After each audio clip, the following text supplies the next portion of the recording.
and welcome to Books Unbound, the podcast where we unbind books to get to their hearts with your hosts, us. It's Ariel and Raeleen. Yola. Woo, woo, woo, woo, woo. All right, this is gonna be a good one, you guys. I found out breaking news. Breaking news. I found out a minute ago. Raeleen has 11 books to haul. How could you say this right at the top? Oh my god, yeah. Some things have happened over the past week, and now I have a whole bunch of books. I think it's awesome. I'm really excited to hear all about that. Before we dive in, I mean, today is also an exciting day because it's Monday, April 28th.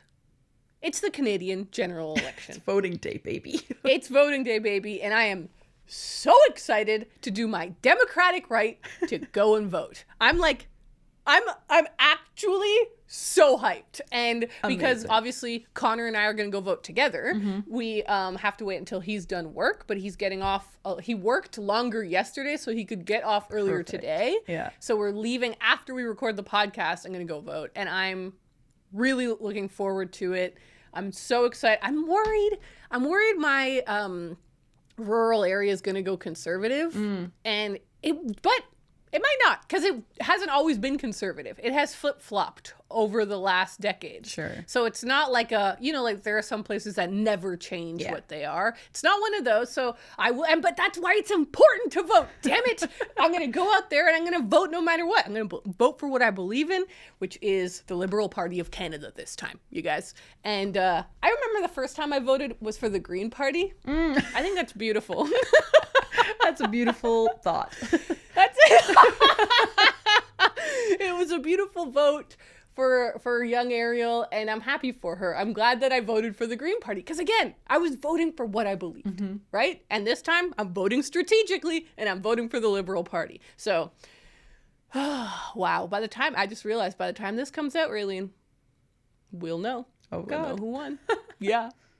Hype. In other breaking news, my front tooth broke the other day. So if you see, I know, it's a fucking nightmare. If you see like a dark spot, I'm waiting to go to the dentist.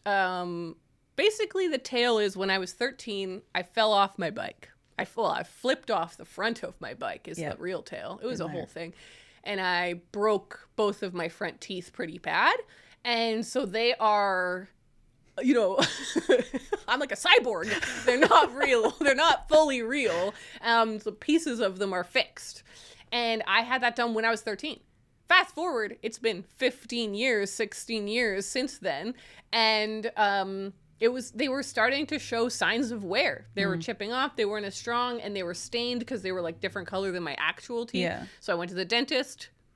I'm not even going to go into that dentist appointment because that was a whole wild, unbelievable ride. I'll talk about it some other time. Okay, save it. But quite frankly, he fixed my teeth, and they've broken 3 times since. And in the last 15 years, they'd never broken. So explain that, Mr. Dentist, sir. Anyway, I found a lady dentist in another town. I like her more.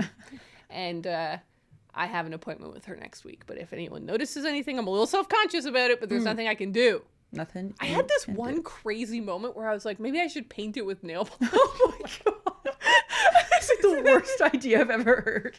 Let's put the most toxic thing ever in my mouth. I could even as I was thinking it, I was like, what am I thinking? Like, that's I'm not losing my mind. I do appreciate my brain for, thinking outside the course. box, but like, I didn't do that, obviously. No. Good idea. But it is amazing. There's a lot of self-esteem tied into your teeth. The whole thing is a thing. It's a thing. Oh, I know. I always wanted braces as a kid because I was like, I want to be like everyone else. Yes. And now I'm like, screw that. It's fine. I remember you also, you wanted braces and glasses as a kid. I love that about you. I just wanted all of it. I wanted to be corrected. She loves an accessory. It's true. I thought it would be really cool to have glasses and braces. It's awesome. Okay, so that's Canada and me. And we're going to talk about you in a minute, but I know if we do that, you're going to launch into your haul, and we're going to forget to talk about our news again. So, a couple of little notes here. Things we need to tell you. Number 1, It's Mashed Potato May, baby. Oh my God.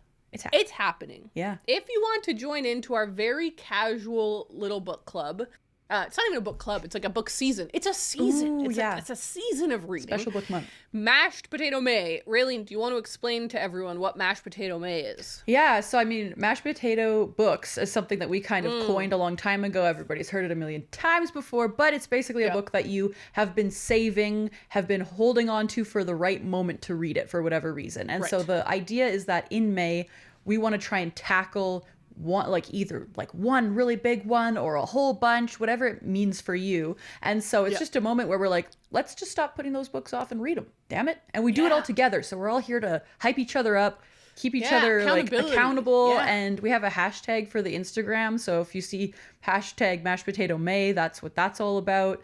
And then we'll have a Discord channel as well where people can discuss what's going on with their mashed potato May. It's great fun. It is great fun. I hope that people will join us. It's very informal. You can read whatever you want, as many as you want, whenever you want, within May. And it's gonna be a good time. We'll talk about that in a minute when we talk about like what we're currently reading and stuff. We'll share what we're trying to read for Mashed Potato May this year.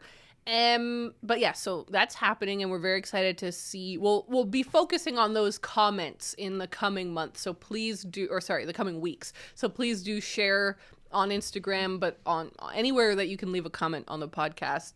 Let us know how your Mashed Potato May is going. We'll do a Mashed Potato May check-ins. So you guys, this is hype. As you may know, we do a quarterly bookmark subscription. We've been doing it for 3 years now, or over 3 years now. Are we in our third year or are we in our fourth year?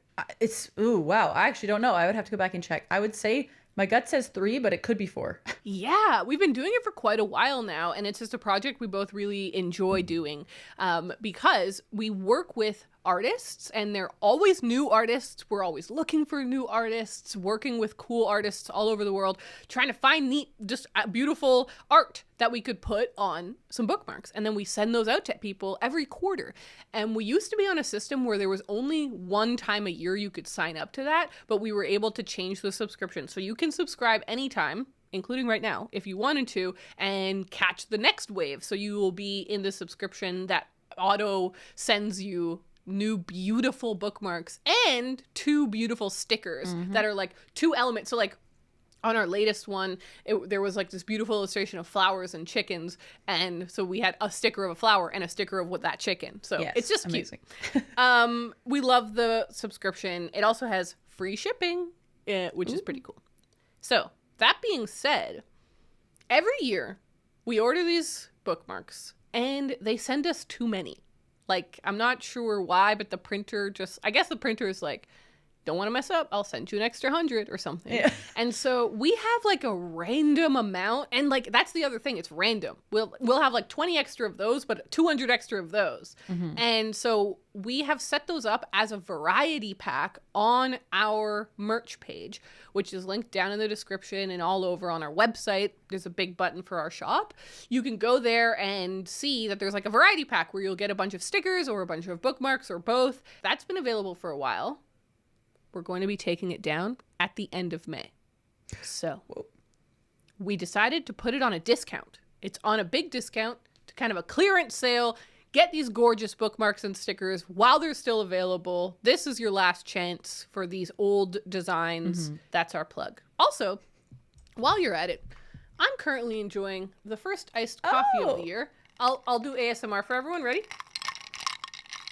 Did that sound like iced coffee? I didn't hear anything, but I'm sure that your mic picked something up. I'm drinking it out of our beautiful glass mug that we released last year and is still available on our shop. And I realized, I was thinking about this. I was reflecting, Raeleen.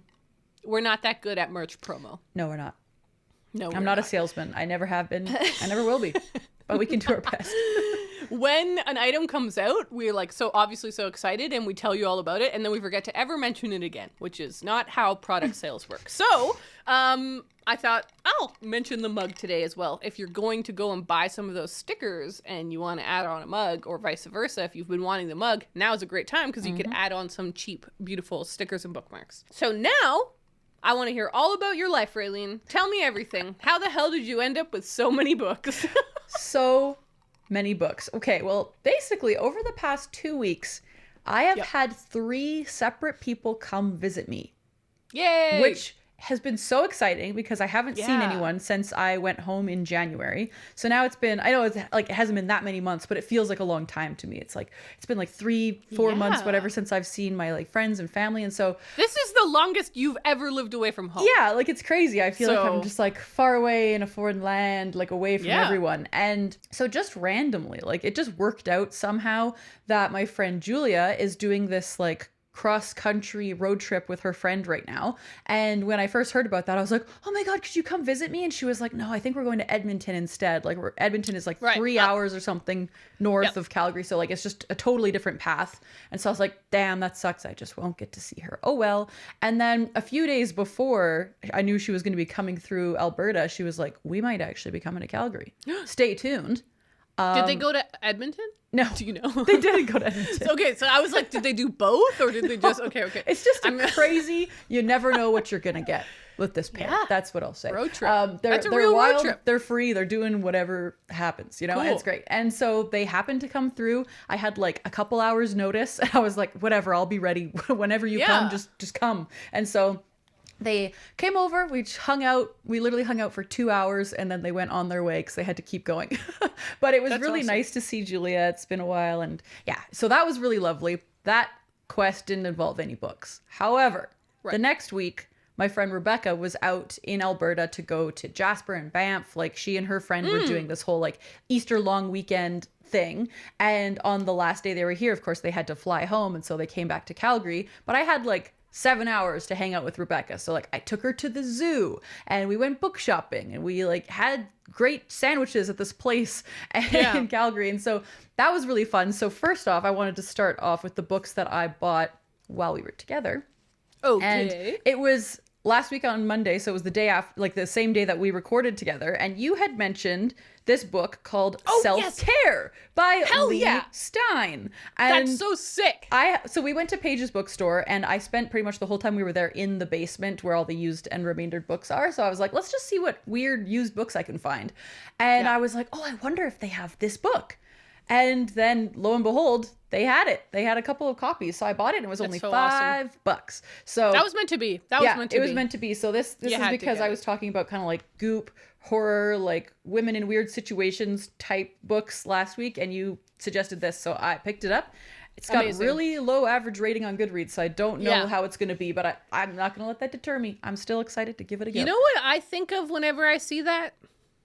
Convenience store woman. That's true. That is a very good point. One of our all-time favorite books. One of the books I think is like actually one of the best books that has been written in the last decade. Yeah. Like if I had to keep 100, it'd be on the list. For sure. You know what I mean? And it has like a 3.1 or 3.2 or something. That's and nuts. I'm like, people are crazy. I don't believe in that at all. No. That is not what I believe. Yes, very true. Very good point. Okay, well, the next book is one that I've been wanting to get my hands on for a while. It's kind of random, but I've never read it. And I've been wanting to read it for a while now. And that is Attachments by Rainbow Rowell. I know. Love that book. This is such an Ariel book. I think of you when I think of this book. And that's good. Because at the beginning of the year, I read several people are typing. I was like, I need to get a couple more books that are like written in a strange like email way or like IMs. Like I really like that kind of format. And so for those who don't know, this is about a guy who works at a company and he like has to read the company emails to like make sure nobody's doing anything bad or whatever. And so he's just like reading these two friends who are emailing back and forth and he like starts to fall for one of them. It's like, ooh, weird. I love that. So I'm really excited to get to that one. whenever I get to that one. And then the last book that I got at Pages that day was First Person Singular by Haruki Murakami, which is a short story collection that came out a few years ago. And I've just been waiting to find a used copy of it. So I found a used copy of it. I know. Fantastic. That monkey looks really tired. He looks really tired. And you know what's funny? I went to the zoo a few days ago with my brother, who is the next person who's visiting me, which I'll talk about in a sec. And we saw a monkey who looked exactly like this. Like he was sitting there like, oh, I'm so sad. Like he was in a different enclosure. I think his enclosure was getting cleaned. And so he just looked really out of place. And he was like, why am I here? But he looked exactly like that monkey. So that was my like book day with Rebecca. Like I said, I took her to the zoo and she had a great time. She's the only person I've ever taken to the zoo who now has been disappointed that the prehistoric wing was not open. It's not open until May, which now will be, but it was so funny because she loves dinosaurs. She was like, no, I want to go see the fake dinosaurs. Do you know if she's been to Drumheller? I'm sure she has. I forgot to ask her, but yeah. Have you been to Drumheller? Not since I was a kid, but I've been wanting to go. And Julia, who's on her road trip, literally went to Drumheller the same night that I saw her. So there's like a weird little church there that I want to go to. It's like a tiny church that only fits 12 people. And it's really creepy and small. It's really cool. How cool. Yeah. I want to go there, though. I want to go there real bad. For people that have no idea what we're talking about, there were dinosaurs in Canada when the dinosaurs roamed this earth. Yeah. And they were in Alberta. And so cool. There's like a dig site at a place called Drumheller. And they have a really beautiful museum and like a lot of other dinosaur-y things have become built in that town because that's like what the town is known for. It's like a dinosaur place, and that's why there's like a dinosaur wing at the Calgary Zoo. Like there's exactly. It's kind of a goofy thing because it's just of course like giant fake dinosaurs, but it's that sounds amazing though. Thing. I would also be sad. I feel for Rebecca. I felt really bad. I was like, it's gonna be open in like 3 weeks or something, and like you're here now. That sucks. But anyways, she had a really good time. She loves animals, so she was like the most joyful person I've ever brought to the zoo. And it was so That's awesome. Nice. But then a few days ago, it is now Monday, on Thursday, my brother flew out. It was kind of a surprise we did for his birthday. Like my mom and I hatched a little plan. We were like, it would be cool if we could just like surprise him with a trip out because he hasn't been here. Yeah. He hasn't visited us yet. And so that's what we did. So he showed up on his birthday and we've been hanging out ever since. And he's going home tonight. Sad. But the nice thing is that one thing, he brought me a bunch of books because basically, I'm sure you remember, and I've talked about it on the podcast before, that my local used bookstore back where I used to live, like I have a list of books that I'm looking for with them, and they will like hunt for them and find them for me, and when they find them, they call me and I'll pay for it. Then my mom goes to pick it up, and it's just been like accumulating this giant pile at my mom's house. Right. And so I was like, wait, my brother is coming. He could bring them for me. And so I was like, can you just bring them for me? And he, like, if they don't all fit in your suitcase, that's fine. I can pick and choose. But he brought all of them. So I have a big pile of books. The first two are actually ones that Rebecca found for me at the big book sale, because she had a big book sale in BC a few weeks ago. The one in Calgary is coming up soon. So I'm in like a book place right now where there's just like constant books incoming. But Rebecca bought these two for me, and so my brother brought them with him as well. And so the first one is Big Swiss by Jen Beagin. Oh, yeah. Which is like a cool unsound women book I've been wanting to get for a while, which I couldn't believe that she found this at the book sale. So that was only like $3. Pretty cool. So that one I got. And then the next one is kind of random, but I've been wanting to get this for a while. It's One Bird's Choice by Ian Reid. So Ian Reid wrote I'm Thinking of Ending Things. He wrote Foe, but he also wrote this memoir about when he was unemployed in his 20s and he moved back home with his parents. And apparently it's like this funny comic memoir. Cool. That sounds and it's just like so random because it's like different from what he's known for. But I never thought I was going to find this because it's such a random book. But Rebecca found it for me at the book sale. So I was like, yes, please, I want that. So I got those. And then I got all these other books that I knew about and forgot about, but I'm very excited about. So firstly, I got The Wild Robot by Peter Brown. Oh, cool. So I think I honestly might read this like ASAP because I've been in kind of a reading funk recently where I just haven't really been reading at all. And I think a middle grade book could be just the thing to pull me out of that. And this has so many beautiful pictures too. Yeah, like it's it's pretty. Just full. And I loved the movie. I watched the movie a month or two ago and it was so good. So excited about that.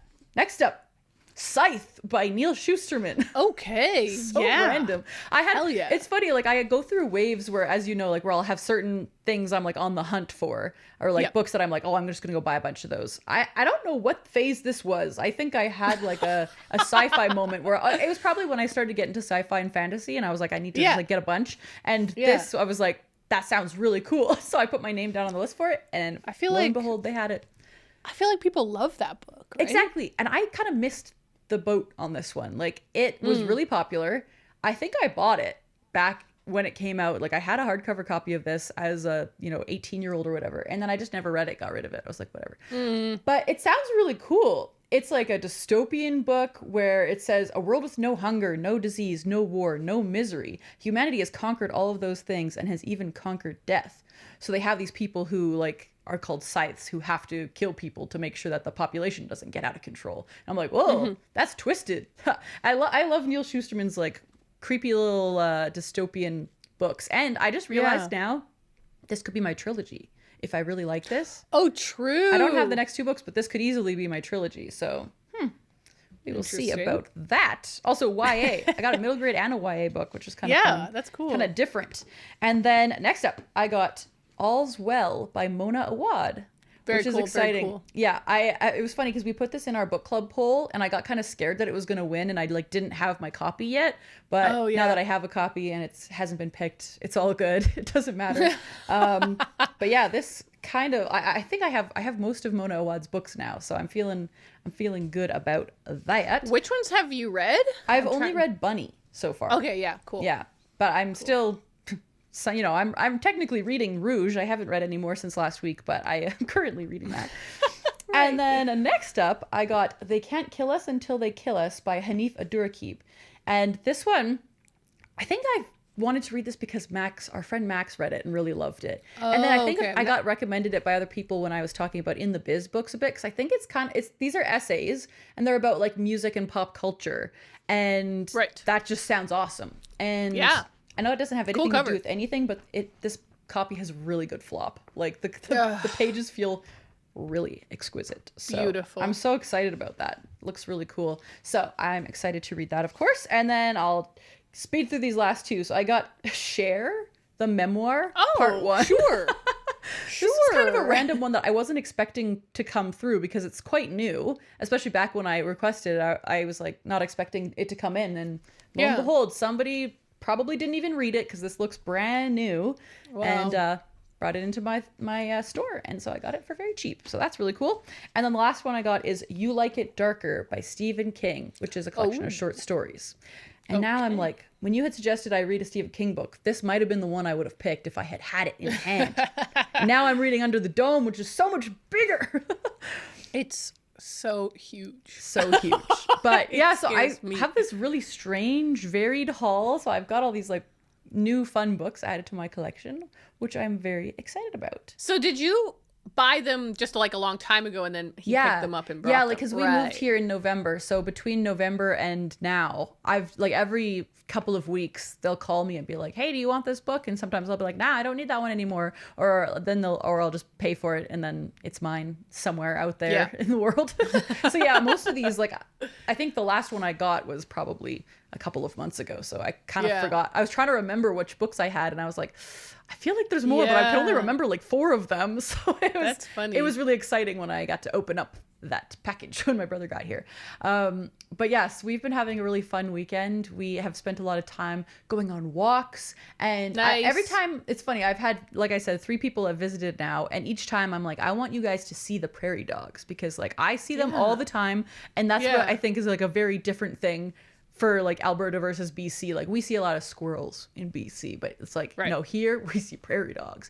And so I keep taking them on walks, but it keeps being too late at night when the prairie dogs are already in their little holes sleeping. They're sleeping. Yeah, they're asleep. And so I just keep trying though. I'm like, let's go for a walk and see what we find. And so yesterday we went for a walk and we saw many a prairie dog. Oh, and good. we have also seen many hares. They're snowshoe hares are these Hell yeah. hares that are everywhere. Like they're kind of like a rabbit for those who don't know what a hare is, but they're just like giant rabbits and they're so funny looking to us because we're so used to seeing tiny little bunnies from BC. And Right. so I keep seeing them. Yes. Like the other day we were walking and there was like 8 in a field. And so I was like, whoa, this is crazy. So we've been having fun with that. The zoo is everywhere. Exactly. The zoo really is everywhere. And yeah, Rebecca and I saw some crazy things at the zoo too. Like there was a magpie eating another bird. It was really scary. That's a very National Geographic moment. I didn't know that he did that. Yeah. But yes, so like I said, I mean, I've been to the zoo multiple times. We've been playing lots of Mario Kart, lots of Mario Party Jamboree. But the most Very exciting thing, arguably, that has happened in the past couple of days is that yesterday my brother really wanted to watch a Smash tournament. And so he was doing that for a couple of hours. And I was like, what should I do? And you know what I did? I worked on my Shrek song for like 2 hours straight. Oh my God. I didn't make a lot of progress, but I had a lot of fun. I still am not ready to share anything with anyone, but I just wanted to let you know that it is happening. It's on its way, and I am excited and having a good time. Oh, that's awesome. Yeah. That is a good update, actually. That's kind of an important update. Yeah. My song's like a minute long now. It's like a minute long. Is the Shrek song on the Shrek bingo card? Yes, it's one of the things that I need to do if I'm going to get a full card bingo. It's probably the hardest thing for me to do on there because it's not just reading a book. It's not just going for a walk and listening to an audiobook. Like this is doing a creative thing that I've never done before. So it's like really hard. This is art. Like yesterday I was like, how do I like pitch shift this part so that Shrek's voice sounds really high? And I still haven't quite figured it out, but I will get there. I will get there. Let me tell you. That's awesome. Yeah. I love that. Yeah. Oh, I'm really glad that even though it is funny that it all happened kind of all at once, I'm glad you got so many visitors. That's so nice. It was really nice. It's been really good. That's beautiful. All right, I guess I should share the books that I have gotten this last week. All right, there's one I bought and 3 I was gifted. Ooh. So I was sent these from Penguin as part of their launch for the Penguin Archive editions. Oh, cool. I think a lot of people have been sent these because I've been seeing them all over the internet, and also they're very affordable, like pricing wise. So like they're £6. Oh, cool. So I think they're just so like I'll just buy one. Yeah. You know, it was funny because when I was in England, I saw these in all the bookshops and I wanted to buy some, but I was like, I know they're sending me some and I don't know which ones they're sending me. Oh yeah, that's tricky. And I don't want to buy one that I then get sent or whatever. But actually, I did request 2 of them. The first one is Jane Austen, The History of England by a Partial, Prejudiced, and Ignorant Historian. She wrote this, I think she was 18 or 15 or something. Oh, wow. Like, it's just like this little project. I love the idea of a teenager in the 1700s being like, I'm going to write the history of England, and it's going to be pretty bad. Yeah. That's goofy. Yeah, I just think that is so cool. So there's a little illustration as well. She draws a little picture of each person. How she would know what these people look like doesn't make any sense to me, right? Like, I guess there would have been a portrait of each one. Yeah. So she's like drawing a picture based on a portrait of a historical figure. That's amazing. That's amazing. It's crazy. But her history of England is only like, here we are. It's 29 pages long. Oh, wow. So there is also a couple other things in here. There are a couple of letters and a couple of, I don't know if they're short stories or the beginnings of novels or something, but there's a couple bonus little things. It just says riotous early pieces in which young women steal money, escape from prison, agree to marry 2 men at once, faint, and repeatedly run mad. Fantastic. Great. So that's very pretty. And then the other one I requested is Some Japanese Ghosts. Ooh. Great. I just love the look of this thing. Very this is cool. a beautiful little book by, I don't know how to pronounce that. Lafcadio Hearn, maybe? The phantoms and ghouls of Japanese folklore are in this book driven by love, by rage, by vengeance, into contact with the living. Otherworldly brides melt into mist, paintings come alive, and man-eating goblins barter for redemption. Traditional Japanese folktales and legends infused with memories of the author's haunted childhood are here masterfully retold. Sounds cool. I love ghosts. So I thought that would be a cool little thing to grab. That's a really cool one. I don't know much about this author. By much, I mean anything. I don't know anything about this author. But then the other one that they sent me, I'm so excited about. Again, beautiful cover. Ooh. I don't know, I know that they're not really showing up because they're so white. But Bram Stoker's The Burial of the Rats. I mean, amazing I think you title. need this one, actually. Amazing title. Yeah. This spine-chilling collection from Dracula creator Bram Stoker showcases 5 haunting tales. So they're short horror stories. That's awesome. Dare you explore the darkness, it says. That's so fun. So thank you very much to the Penguin Archive for sending me these. They're beautiful, and I love them. So they released 90 of those, right? It's the 90th anniversary thing? That is so cool. Yeah. I haven't looked at the full collection yet, but I do want to take a peek at that. There's so many good things. I probably shouldn't look at it, honestly. I felt like possibly they would have sent me whatever I asked for, but I didn't want to be greedy. So I literally was like, just ask for 2. Yeah. But there was 8 that I wanted. Ooh. There's just so many cool ones, so I might have to buy some myself. Yeah. The next book that I bought, I was a little surprised you didn't haul, Raeleen. Oh. I was kind of expecting it to show up in your haul, and I was like, we can twin. But we didn't twin. It is Vanishing World by Sayaka Murata. It's ready to pick up. I just haven't made my way down there yet. I gotcha. So mine as well came in, and I got an email that was like, this is ready for pickup. And I was like, woohoo! Down I go. And then I was in the car. We were driving home, and I said, Connor, you know what? I don't remember what that's about. Could you read me the synopsis? It's an insane synopsis, which I will now read to everyone because I literally don't understand what's going on here. As a girl, Amane realizes with horror that her parents copulated, and that's in quotation marks, in order to bring her into the world, rather than using artificial insemination, which became the norm in the mid-20th century. Amane strives to get away from what she considers an indoctrination in this strange system by her mother, but her infatuations with both anime characters and real people have a sexual force that is undeniable. I'm like, what's going on? I literally don't know what's going on. I don't know either. As an adult in an appropriately sexless marriage, sex between married couples is now considered as taboo as incest. Amane and her husband Saku decide to go and live in a mysterious new town called Experiment City, or Paradise Eden, where all children are raised communally and every person is considered a mother to all children. Men are beginning to become pregnant using artificial wombs that sit outside of their bodies like balloons, and children are nameless, called only Kodomo-chan. Is this the new world that will purify Amane of her strangeness once and for all? Doubt it. Sounds crazy. That does sound crazy.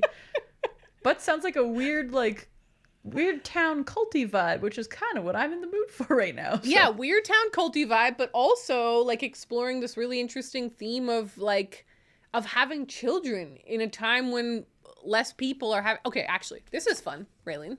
Here's a fun question for you, live on the podcast. Okay. What percentage of Canadian women do you think, just off the top of your dome, become mothers, have children? What percentage of women in Canada have become historically mothers? Or just right now? Right now. And I think the census was 2 years ago. Oh my God. I don't know. 60%. 85%. That's so high. High. It is wild. It's fascinating because I guess just in my circles, so many people feel like they're not going to have children. And it's become a lot more socially acceptable to just not have children. People are respecting that as a lifestyle and as a choice. So therefore it felt like that's what everyone was doing. Absolutely not. 85%. Most people still become parents. Yeah. The differences are 2 very interesting differences. Number 1, they're having fewer children. Yeah. And number 2, they're having them way later. I was going to say. But just because you're having them in your 30s doesn't mean you're not having them. Most people are still having them. Yeah. Anyways, though, that's just a fun aside. Did a little statistics dive the other day into the Canadian census data. And it's just a fascinating theme, right? Having children. Do we want to have them? Do we not? What does that mean for our relationships, for society? Isn't there a weird thing going on in the States right now about that? I actually Probably. don't know. I haven't read anything about that. If there is, this has nothing to do with that. I don't know what that is. Trump said something. Oh boy. This sounds crazy. Yes. Do you remember I recently-ish, like a couple months ago, read Life Ceremony? Mm-hmm. I didn't really like it. It was a little too weird. I think that, like, Convenience Store Woman is a masterpiece, and I think it's fantastic. And I think that the plot of a novel is important for Sayaka Murata's themes to feel more useful. Yeah. Whereas in the shortness, they were just kind of like a bunch of weird vignettes, and I was like, I don't get what we're doing here. Mm-hmm. I don't get it. So I'm excited to try another novel by her. Yeah, I feel like, because I really like Earthlings by her, which is definitely super weird and crazy too. So I feel like this is in the same vein as that. And so I'm really excited. Also curious if this is going to count as sci-fi. Because if so, it would be one of our sci-fi books. Yeah. That's the only book I bought this week. So I suppose we should... Oh, you didn't finish any books this week, right? Not so maybe even a little bit.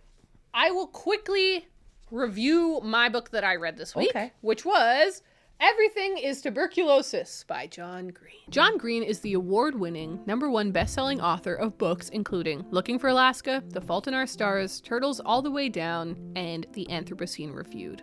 With his brother Hank, John has co-created many online video projects including Vlogbrothers and the educational channel Crash Course. John serves on the board of trustees for the global health nonprofit Partners in Health and spoke at the United Nations high-level meeting on the fight to end tuberculosis. John lives with his family in Indianapolis. Everything is Tuberculosis was published in 2025. One of the hot books of the year, right?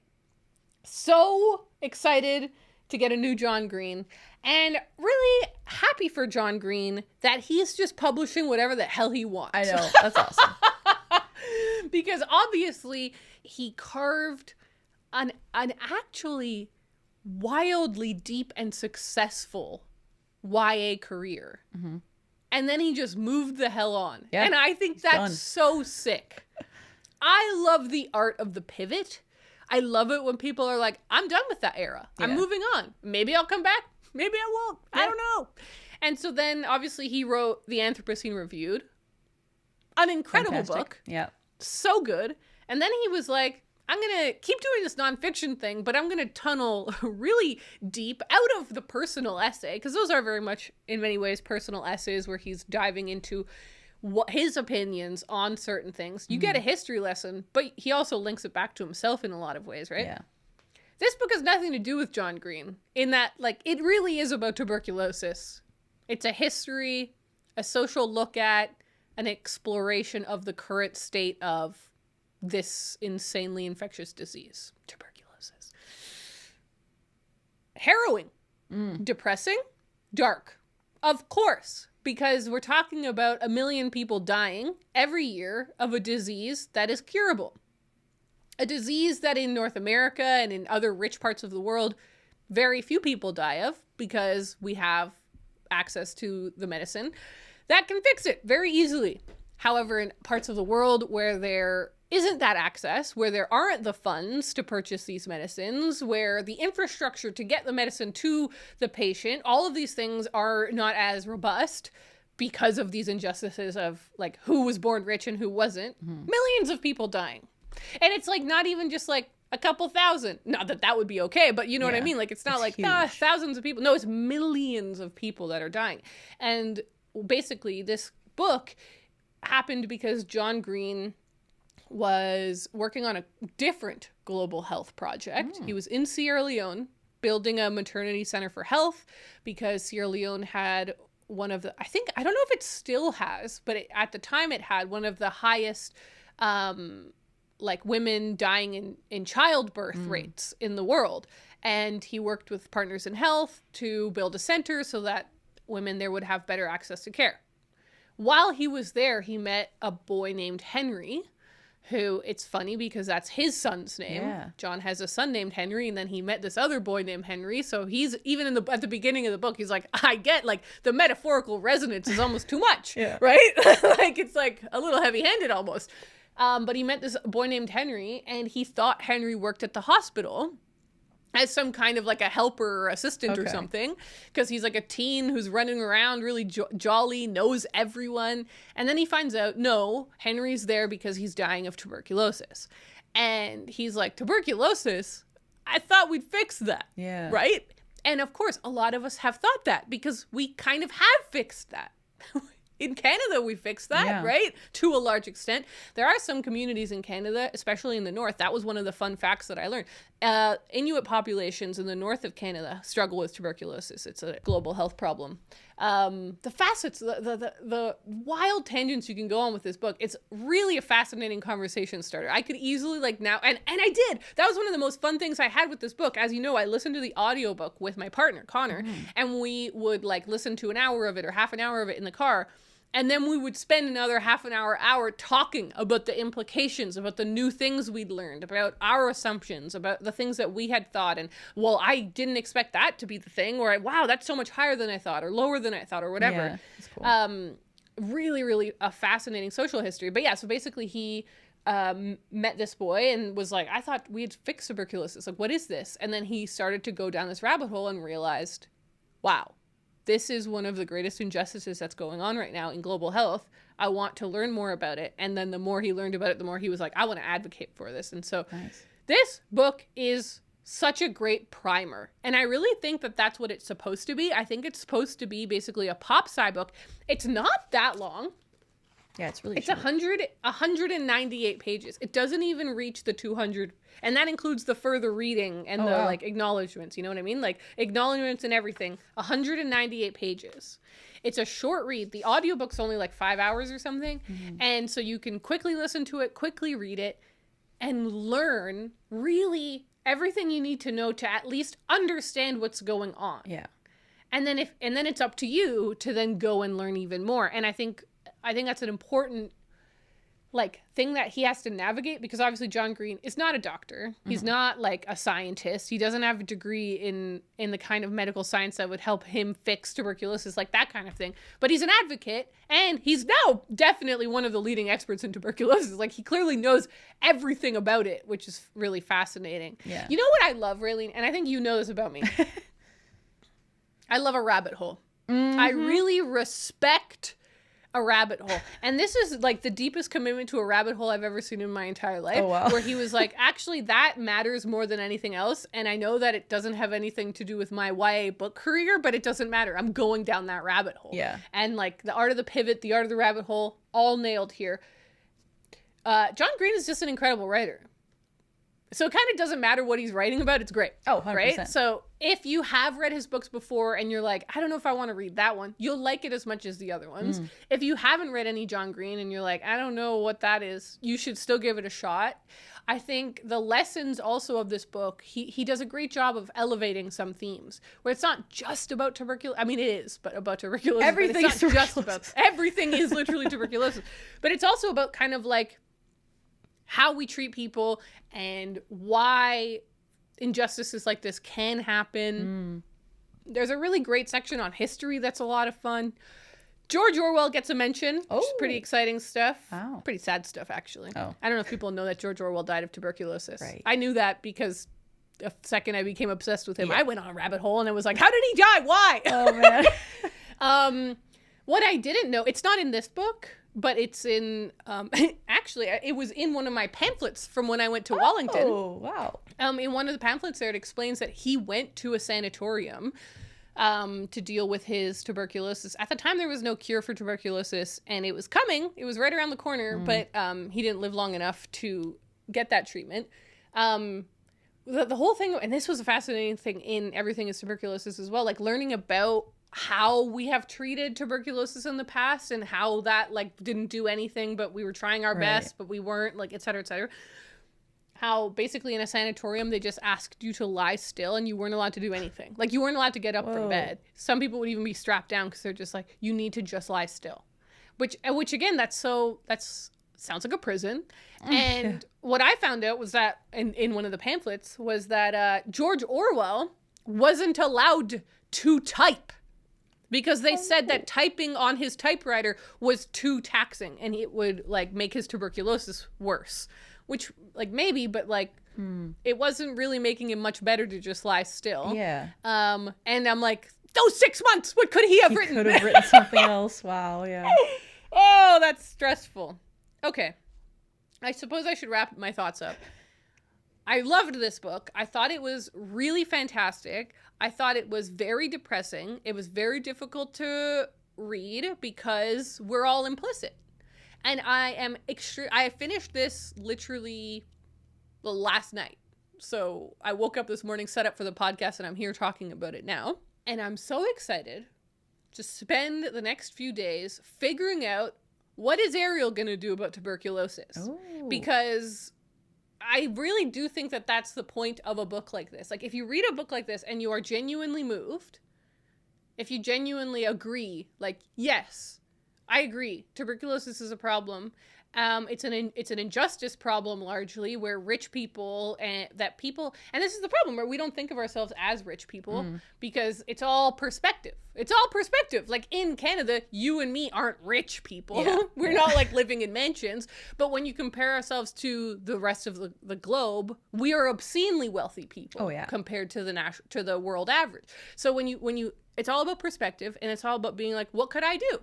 What can old Ariel do to affect this issue if I actually agree? It's like put your money where your mouth is. It's like put your like, if you actually value something, if you're saying that you agree with it, it's cheap to read it and then not ever do anything about it. Where you're like, agreed, that sucks, and then you just move on. It's like, oh no, that's how it keeps going. That's how it happens. Yeah, that's how it's happening.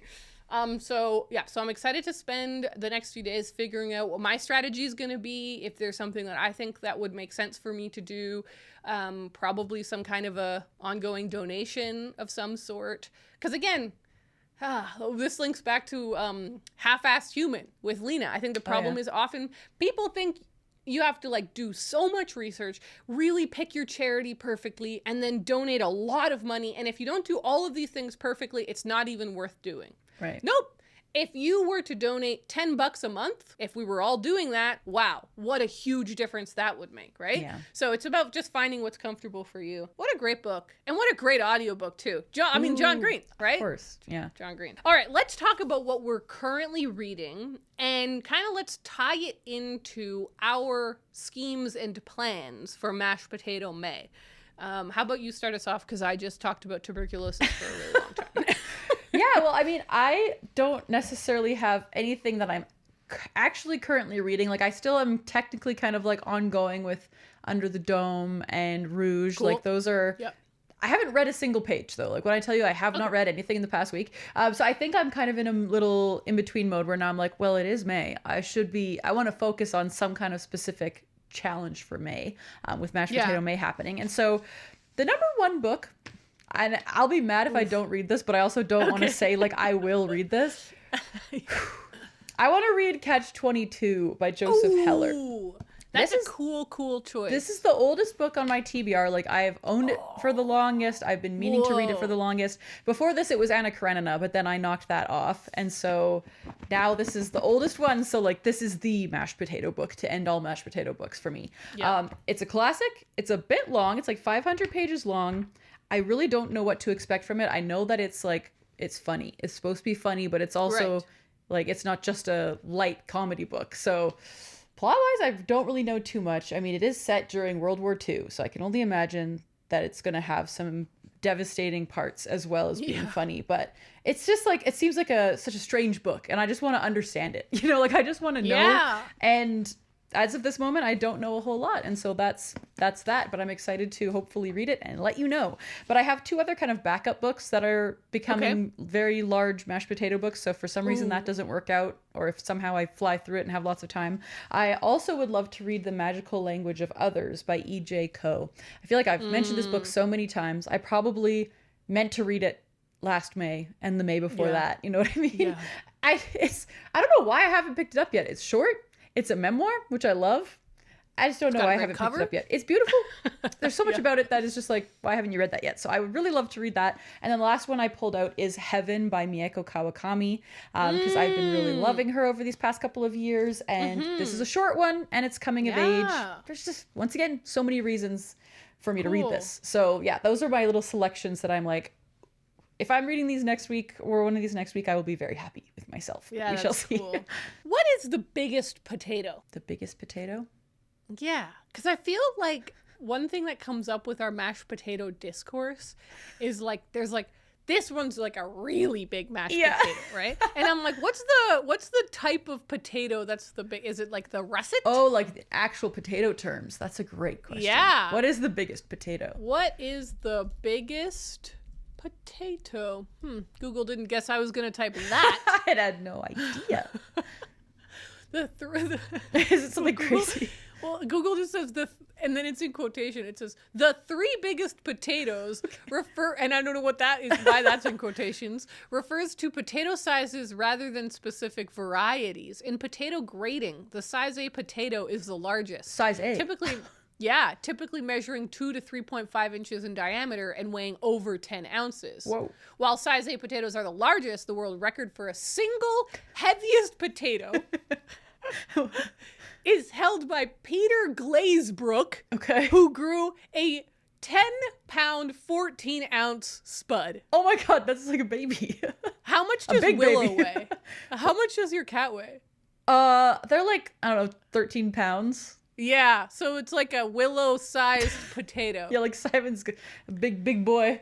Oh, okay, so funny. do we want to use the potato weighing system, which is a size A, a size B, or a size C, large, medium, small, respectively? Or do we want to call a giant potato a Peter Glazebrook? Because I actually really like that. I was going to say Peter Potato or something like that, like involving Peter's name seems right. That's sick. All right, I'm going to start with my Peter Glazebrook potato, the complete Persepolis. Yes. At this point, I don't even know what to say. I have been mentioning this as my mashed potato book for 6 years or whatever. How long have we been doing this podcast? Whenever we started, I bet you this was the first example I ever used of a mashed potato book. And now it has become a Peter Glazebrook. So I need to read this. It's a graphic novel. It's not even that long. I saw a really cool edition of this when I was in the UK recently. Ooh. I think they re-released it. Yeah, I saw something about that somewhere. It looks great. I'm not sure when this was published, so I don't know if it was like a 20th anniversary thing or something. When was this published? 2003. So that wouldn't line up. But whatever. They published some new cool edition of it. And it's small. It's like paperback size. Ooh. And it's all in one. And when you like open it, it's like just a tiny version of it. Oh. I didn't realize it was tiny. Compelling stuff. That's cool. Compelling. So I really want to read that this month. The other one, I've only chosen 2 to kind of try my best to read. God, I really hope I read this really. It's so funny because I'm like, I obviously have the power to make myself do it, but do I? I know. We're so like lost to the whims of our moods. Lost like it's so to my own whims. The other book I'd really love to read is Treasure Island by Robert Louis Stevenson.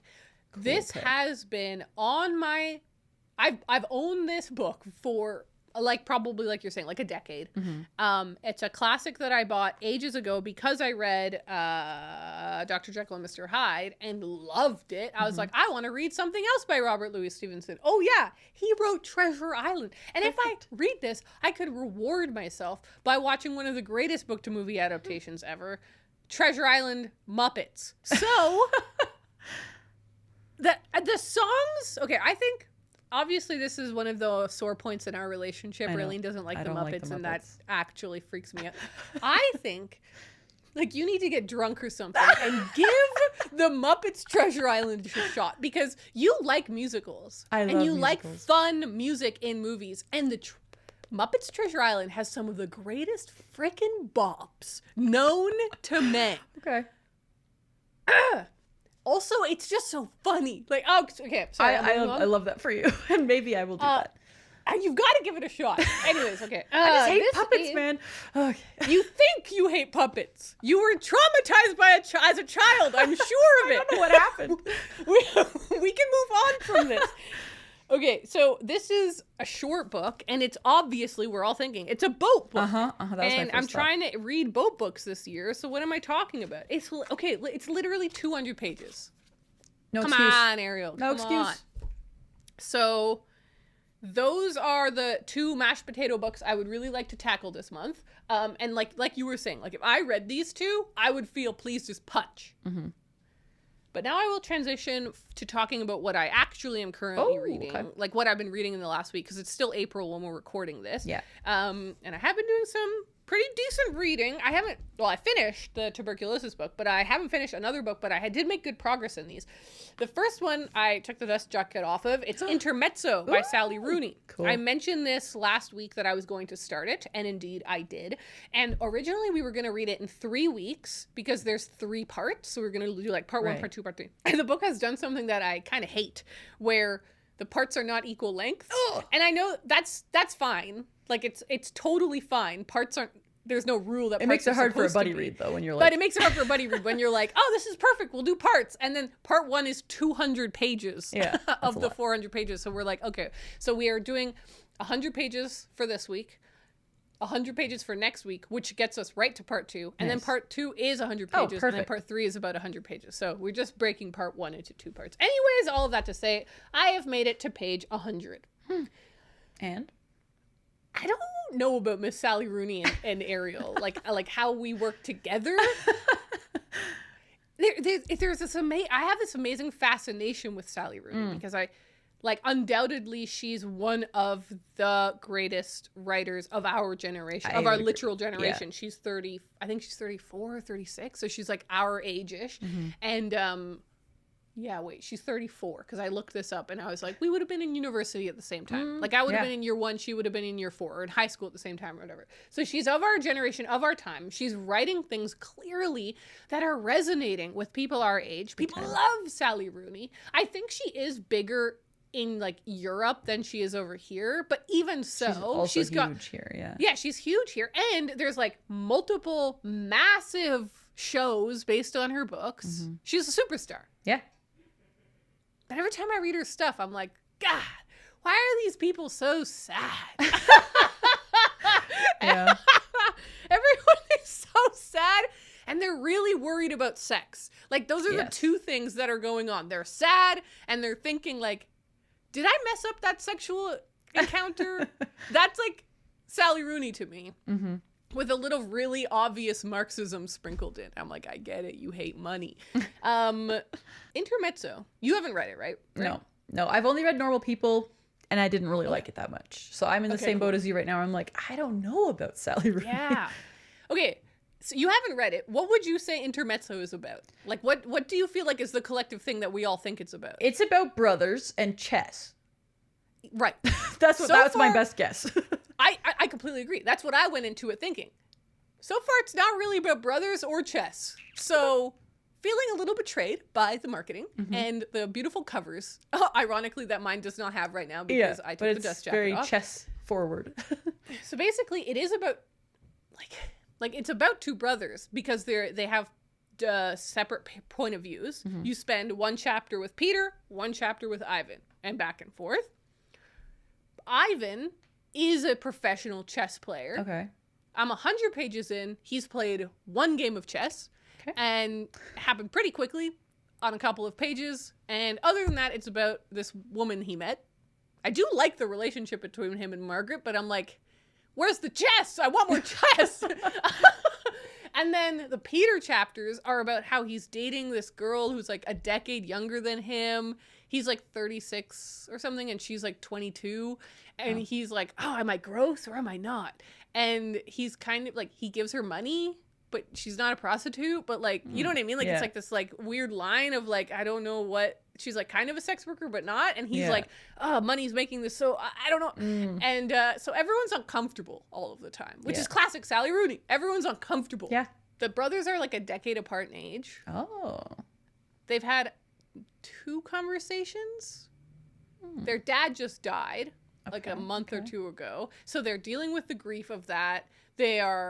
But they're really living their own lives. So far, this is not a book about brothers. Like, it's not about their relationship at all. And it's not a book about chess. So that's kind of frustrating, but okay. The other final thing is, everyone out there that has heard me talk about Sally Rooney before knows it's the quotation marks for old Ariel, right? Yeah. I have this. We have our friend Max, who you just mentioned. You bought a book because of Max. Max read this book a couple months ago when it came out, and he really liked it. And I responded to his story. I was like, "Does she use quotation marks in this one?" And he responded to me and he said, "You need to get over that." And that's really burned into my brain. like every time I want to talk about the quotation marks, I hear Max saying, "You need to get over that." Reasonable. We've heard enough. Reasonable. Max might be right, but I love quotation marks because I love punctuation marks. I love grammar and language, and I love when we use it to communicate effectively. And here's what's awesome. Obviously, you can do whatever the hell you want. And I know why she doesn't use them. It's so that everything feels murky. It's so that everything feels like, was that an internal thought or was it an external thought? And there's no clarity. It doesn't explain like that one was said, that one wasn't. There's no italics. There's nothing. Yeah. You just have to guess for yourself. I think probably he didn't say that one out loud, or he probably did say that out loud, right?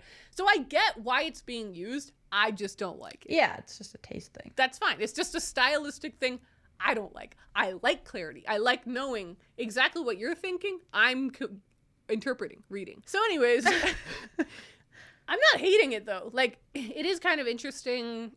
I'm enjoying the relationship between Ivan and his like new, I mean, they're not really, it's not his girlfriend yet, but like this woman, Margaret. I like Margaret. I'm going to keep going, but so far, Okay. And your buddy reading it, right? My question is, your buddy reading it with Connor's sister, right? Yes, Maureen. Sweet, beautiful Maureen. 2 questions. Does Maureen like Sally Rooney? And also, how is she feeling about the book so far? She loves Sally Rooney. She's read everything by Sally Rooney. I think maybe she told me she is only halfway through Beautiful People, Where Art Thou? Or whatever it's called. Yep, I know which one you're talking about. But she really likes Sally Rooney. And she is really liking it. She doesn't agree with me. Okay. But it's awesome. It's a great discussion. I love that. Like, I actually am very happy to disagree on a book during a buddy read because there's more to talk about in a way, right? So I got to page 100 and I sent her a voice note, like an audio recording thing, where for like 10 minutes I just talked about my like spoilery ideas, opinions, things, blah, blah, blah. And she responded in kind with her own voice note, and so far it's just been a really fun buddy read, but also she was like, this is so fascinating because she's like, I completely agree.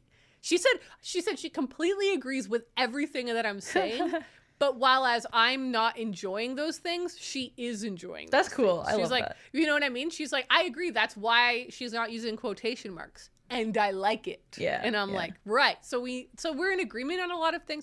She does agree. This was we both are not liking this. She wants more chess. Oh, yeah. I want more chess. She wants more chess. She's like, where's the chess? I want a huge chess, like, drama. And I'm like, I totally agree. That's what I felt like I signed up for. But obviously, I'm a quarter of the way in. Yeah, so maybe it'll happen. It could happen.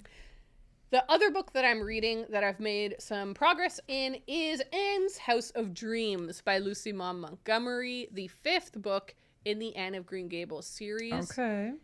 And I've literally last night stopped reading to go to bed, but the next chapter that I'm about to read is... Wait, I flipped to the wrong page. Chapter 4, The First Bride of Green Gables. Oh!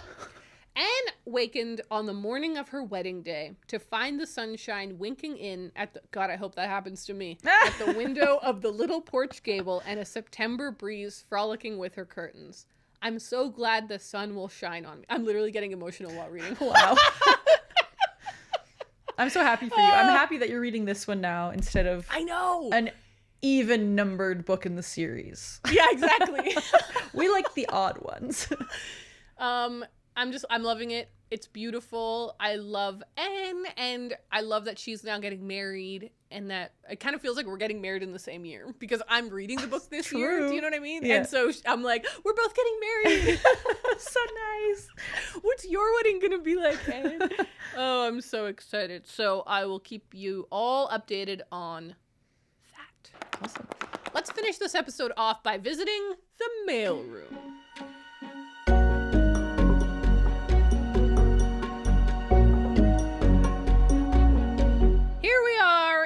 mailroom. I've pulled some fun comments from our YouTube, Raeleen. You found some comments on our Patreon, I believe. So how about you start us off? Yeah, so I kind of did a deep dive through the last couple of episodes on our Patreon to find some comments. So this one was from our Reading Confessions episode. Gabe says, I'd kind of forgotten that I'd submitted a voice clip, so I got a real jump scare when I heard my own voice on the podcast, which I thought was funny. I guess if you're not expecting it, it's like, whoa, what the heck is going on? So that was funny. And then this next one is from Annalise, who says, fun book memory about Our Wives Under the Sea. I found a used copy at a bookstore on a dock at a marina. It was kismet. Oh my God. It was $1 and I went to pay for it and the owner said, just take it. Good day. I'm like, I love experiences like that. Just like a weird little magical fairy tale moment where you're like, what just happened? I love that. And then the last one I've got here was from our last episode. Fernanda says, listening to Ariel talking about how she doesn't read Raeleen's favorite books and Raeleen disliking books that Ariel likes made me realize I'm a fusion of you both. My favorite authors are Lucy Maud Montgomery, but also Haruki Murakami and Kanae Minato. I love old school books that Ariel loves or biographies, and I always keep track of Raeleen's reviews because she likes Japanese thrillers like me. I really hit the jackpot with you two. I think that's so funny. Oh, that's so awesome. I love that. I love how everybody has their own special little tastes. And it's cute when people can overlap between ours. Because we do have very different tastes. We have some overlapping things, but for the most part, I would say we're quite different, which is good. I feel like we probably, I mean, I do think we agree on things more than we disagree on things. But I think the main thing is that we just gravitate towards wildly different things. Like most of the things you want to read, I don't really care about reading, and vice versa. Exactly. And so I've had a lot of, like when I was in England recently, I was meeting a lot of Connor's coworkers and they're like, what do you do? And I was like, oh boy, here I go. And I would mention the podcast, for example, or Connor would be like, she does a podcast. And they're like, what's the podcast? And I would say like, it's a book podcast with my best friend. And we just talk about what we read every week. Yeah. And they're like, do you guys like read the same books? And I was like, no. Of course not. I was like, that would be a good podcast.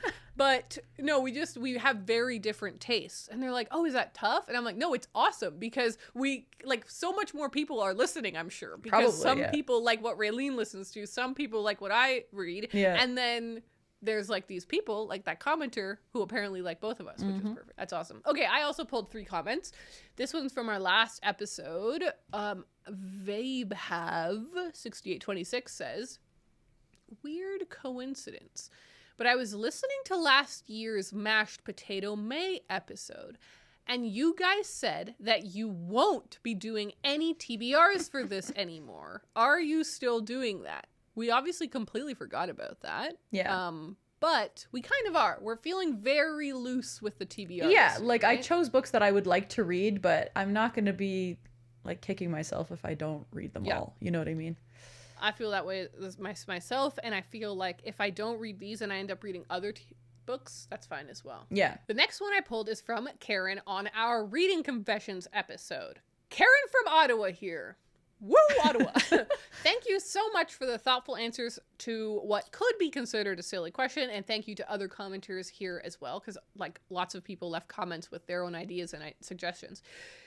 They wrote, since sending this question in a bit ago, I have taken a page out of Ariel's book and am trying to slowly visit all the bookshops and libraries in Ottawa. Cool. I haven't hit up Black Squirrel Books yet, which I'm devastated about because I wanted a review, but okay.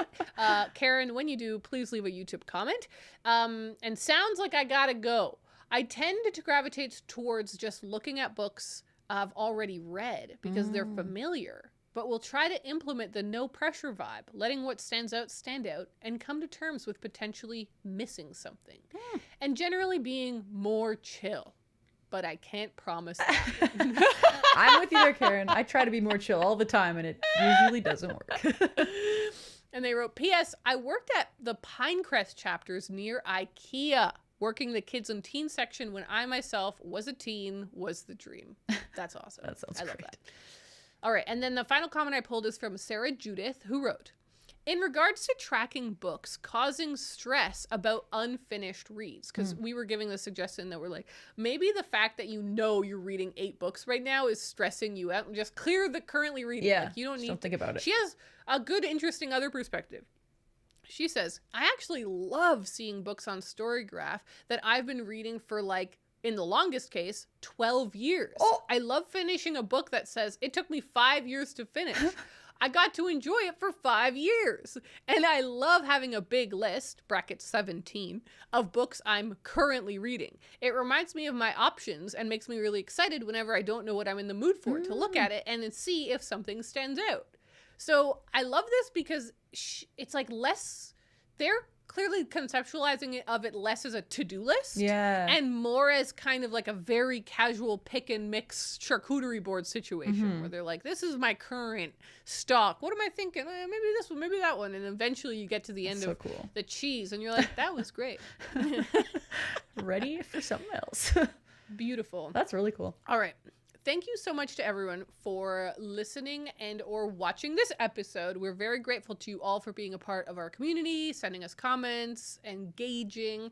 We hope that if you're participating in Mashed Potato May, that you have some fun. We're excited. Let us know on the comments here what you're reading or what you want to read. What is your Peter Glazebrook?